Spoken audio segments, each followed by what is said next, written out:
College में गर्मियों की छुट्टियां होने पर राधिका और रोहन अपने दोस्त मनोज और शिल्पा के साथ परिवार के पुराने फार्म हाउस पर घूमने जाने का प्लान बनाते हैं।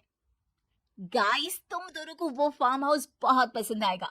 बचपन से ही वो मेरी और रोहन की सबसे पसंदीदा जगह रही है। पर मैंने तो इतने सालों में तुम्हारे मुंह से कभी फार्म हाउस का नाम तक नहीं सुना। बचपन में फार्म हाउस जाते थे, लेकिन फिर अचानक सबने वहां जाना बंद कर दिया और वजह कभी किसी ने बताई नहीं। पर अब हम चारों मिलकर वहां धमाल करेंगे। इसी तरह बातें करते कुछ घंटों का सफर तय कर चारों शहर से दूर ऊंची पहाड़ी पर बने राधिका और रोहन के फैमिली फार्म हाउस पर पहुंच जाते हैं। वाह यार, ये तो बड़ा ही सुंदर है। पूरा घूमोगे तो और अच्छा लगेगा, लेकिन उससे पहले सब फ्रेशन अप हो जाओ, फिर साइट सीइंग के लिए जाएंगे। राधिका और रोहन अपने अपने कमरे में चले जाते हैं, लेकिन मनोज और शिल्पा घर में घूमने लगते हैं, जहां शिल्पा की टक्कर हॉल के बीचों बीच रखी एक पुरानी लकड़ी की कुर्सी से होती है। आह, लकीरी माता, इस कुर्सी को बीच में किसने रखा हुआ है? अरे तेरे स्वागत के लिए भूत ने रखा होगा। ओए, तुझे बहुत हंसी आ रही है। जब खुद टकराएगा तो पता चलेगा। हाँ ठीक है, पर अभी तो तू इसे साइड में रख दे। शिल्पा कुर्सी को एक कोने में रख देती है और वो दोनों भी अपने कमरे में चले जाते हैं, जिसकी थोड़ी देर बाद चारों बाहर घूमने निकल जाते हैं। इसी तरह रात हो जाती है। फार्म हाउस में वापस आकर वे लोग सीधा सोने चले जाते हैं। आधी रात को मनोज की नींद खुलती है। बड़ी तेज प्यास लगी है, पानी साथ लेकर सोना चाहिए था। हाँ, अब रसोई तक जाना पड़ेगा।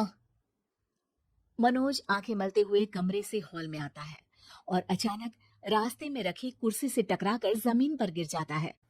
अरे मर गया रे दादा। शिल्पा सही बोल रही थी, बड़ी तेज लगती है ये कुर्सी तो। पर इसे दोबारा बीच में किसने रखा? मनोज एक बार फिर उस लकड़ी की कुर्सी को कोने में रख पानी पीकर कमरे में चला जाता है। अगली सुबह जैसे ही चारों की नींद खुलती है तो उन्हें अपने बेड के पास साइड टेबल पर चाय का कप रखा मिलता है, जिसे देख वो खुशी खुशी चाय पीकर तैयार होकर कुछ देर बाद हॉल में मिलते हैं। थैंक यू यार राधिका, मुझे नहीं पता था कि तू इतनी अच्छी चाय बनाती है। वैसे मुझे उस बेड टी की बहुत जरूरत थी। ये और चाय, अरे इसे तो पानी तक उबाला नहीं आता। मतलब तूने हमारे लिए चाय बनाई क्या दोस्त? अरे चल पागल है क्या, इतना भी प्यार नहीं है मुझे कि तुम्हारे लिए बेड टी बनाऊं। चाय पर ये चर्चा करते हुए मनोज जैसे ही पीछे मुड़ता है तो एक बार फिर लकड़ी की पुरानी कुर्सी से टकराकर उस पर गिर जाता है। हाय रब्बा। अरे चाय छोड़ो, पहले ये बताओ कि इसे बार बार बीच में कौन रखता है? कल रात ही मैंने इसे साइड किया था। तुम पहले ये बताओ कि चाय किसने बनाई थी? सबकी बातों को कुछ देर ध्यान से सुनने के बाद राधिका हैरानी से कुर्सी की तरफ देखने लगती है। बहुत दीदी।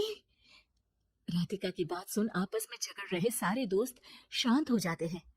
क्या बोला अभी तूने? अरे पर अब वो यहाँ कैसे हो सकती है? क्यों नहीं हो सकती?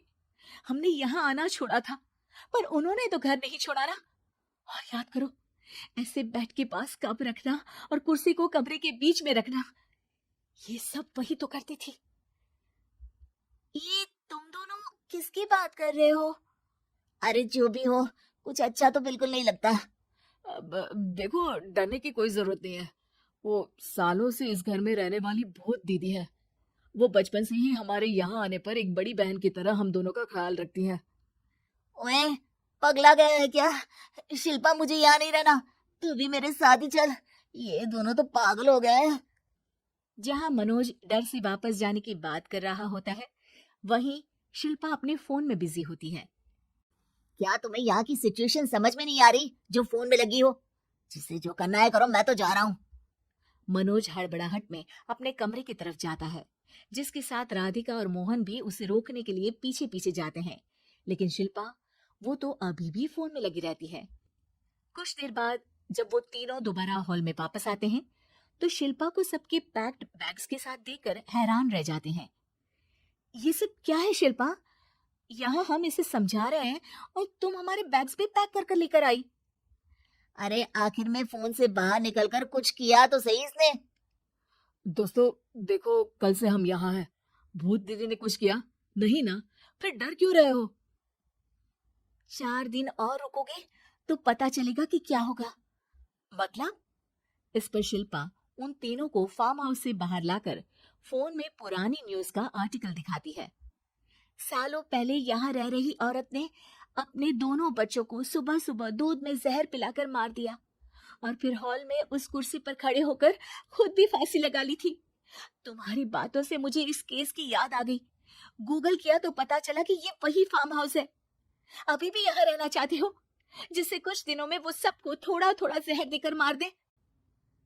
अरे पर ये दोनों तो बचपन से यहाँ आ रहे हैं, फिर इन्हें अभी तक कुछ क्यों नहीं हुआ? वो तो पापा बताते हैं कि हम आते थे। हाँ, और मुझे भी एक बार का ही याद है। वाह, और कहानियां तो ऐसे सुना रहे थे जैसे सदियों से यही रहते हो। तीनों ये बात कर ही रहे होते हैं कि अचानक फार्म हाउस में से एक आवाज सुनाई देती है। मैं यहाँ किसी को जिंदा नहीं रहने दूंगी, किसी को नहीं। बस ये सुनने की देर ही होती है कि चारों डर से कांपते हुए तुरंत कार में बैठकर वहां से भाग जाते हैं।